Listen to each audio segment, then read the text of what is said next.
অবশেষে যুদ্ধ বন্ধের ঘোষণা দিল যুক্তরাষ্ট্র ও ইরান। পাকিস্তানের মধ্যস্থতায় দুই দেশ একটি ঐতিহাসিক চুক্তিতে পৌঁছেছে। আগামী শুক্রবার সুইজারল্যান্ডে এই শান্তি চুক্তি সই হবে।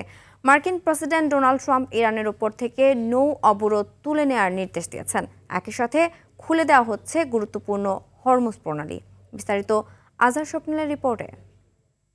ইউভি প্রোটেকশন যুক্ত Tibet luxury talcum powder, the next generation fragrance.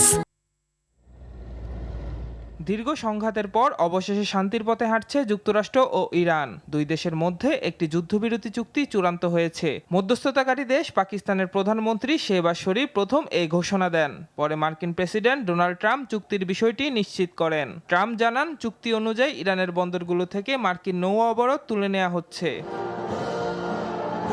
চুক্তির খবরে বিশ্ববাজারে ইতিবাচক প্রভাব পড়েছে। এশিয়ার শেয়ার বাজারে বড় উত্থান দেখা গেছে।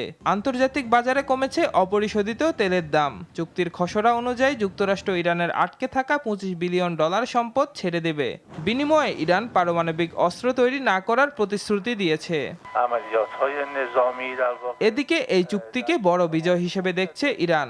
দেশটির সামরিক কমান্ড জানায়, যুক্তরাষ্ট্র তাদের শর্ত মানতে বাধ্য হয়েছে। মার্কিন প্রেসিডেন্ট ডোনাল্ড ট্রাম্পও ইসরায়েলি প্রধানমন্ত্রী বেনিয়ামিন নেতানিয়াহুর কড়া সমালোচনা করেছেন। তিনি বলেন, ইসরায়েলের উচিত এই চুক্তির জন্য কৃতজ্ঞ থাকা।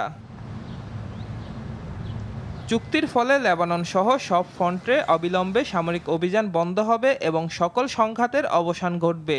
এখন সবার নজর আগামী শুক্রবারের দিকে, যেদিন সুইজারল্যান্ডে আনুষ্ঠানিকভাবে এই শান্তি চুক্তি স্বাক্ষরিত হবে।